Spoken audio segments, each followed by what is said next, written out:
Hello, here we are out here biking again. It's a beautiful evening outside of Philadelphia. We are actually biking in the Fairmount Park. This is part of the park, and there's a bike trail through here. This actually is called Spring Mill Park, and this is the old historic Spring Mill building. It's now a coffee shop that's closed, unfortunately, due to COVID, and the Spring Mill train station over there near the path. So we're coming out here just to get some fresh air, obviously, and exercise. And also I was thinking it was a good place to talk about connected learning and connected writing, which is the focus for week 4. So welcome to week 4.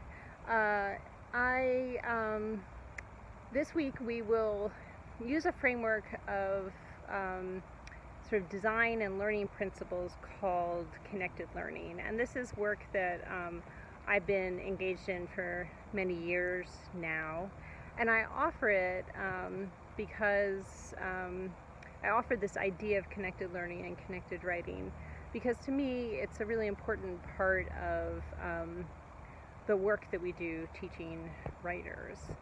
And so I want to think this week with you and with some teachers and actually students too of the National Writing Project about what does it mean to be a connected writer.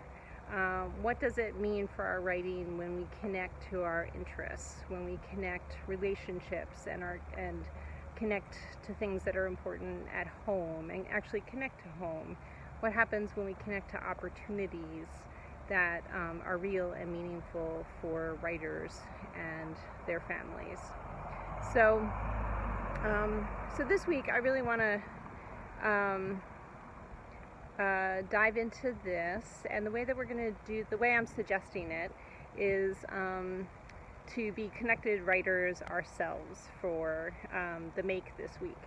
So one way to be a connected writer is to write in public and to use social networks. So most of the suggestions orient a bit that way. But you can be a connected writer in other ways. So there are readings this week that you could also look at, and any one of them might inspire the way that you want to be a connected writer this week. And it might be connecting to colleagues, it might be connecting to family, it might be connecting to students in a new way, or to young writers. So think about what it means to you to be a connected writer, and then I encourage you to make something that's a piece of connected writing, and to write in a sort of more public way and for a more public audience. Then there is the social reading for this week is by Linda Christensen, who is the director of the Lewis and Clark Writing Project. Sorry, I'm bouncing my camera around.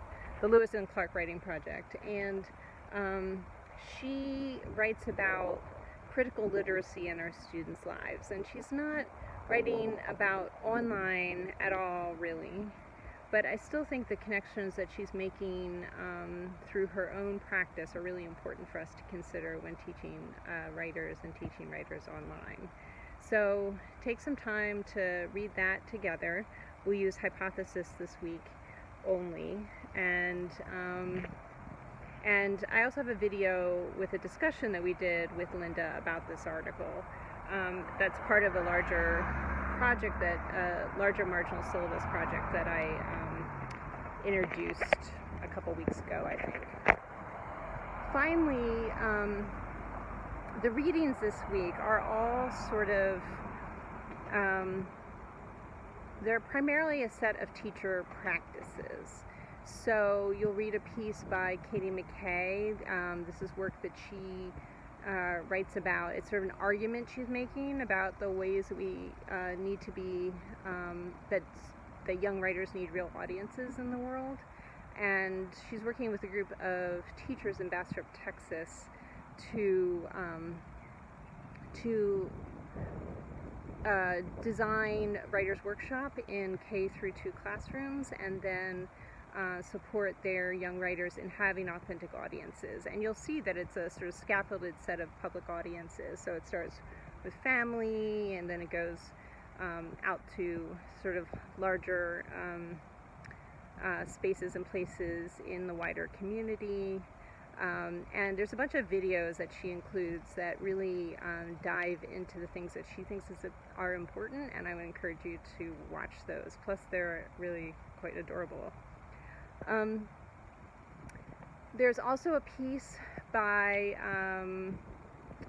Paul Allison. This is a chapter that's in progress, but it's about a forum that he has been developing with young writers and teachers called Youth Voices. It's a co-designed environment for youth who are blogging about things that are of interest to them and connecting through their blogs with each other. So he talks about the ways that this group of teachers have been guiding young writers in these public spaces for years, and the way that they're guiding the students in responding to each other and giving each other feedback and comments. So, so Paul's article is another important one, and that is more high school, and there are sort of first, second year college teachers involved in that work too. And there are a few other examples. I won't detail them all, but take a look at them in the Teaching in the Connected Learning Classroom. There's another set of maybe 12 case studies and stories from teachers' classrooms, all of them with a focus on teaching writing in some way. Most of these are hybrid situations where everybody's face-to-face, but they're using online technologies to share their work. So I'd like you to think about how those cases and stories translate into whatever your teaching situation is today. We will also post our blog this week, the one that we've been working on about writing as making and mentoring. And I encourage you to think about these teachers, these colleagues as mentors too, and the work that their students have been doing as mentor techs also, and think about the ways that they've been writing and making and creating along the way, and to include some of that thinking into your blog this week. And it's week 4, so we're doing self-assessments again. We're going to look at the ways we're connecting. So 4 weeks later, how are we connecting? Let's do it again. So you'll see the guide is there. Use the same process you did last week, and again, I'll respond to you by the end of the week. Okay?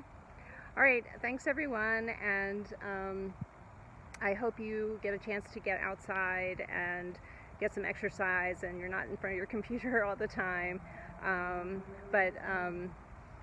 that you have a wonderful week ahead.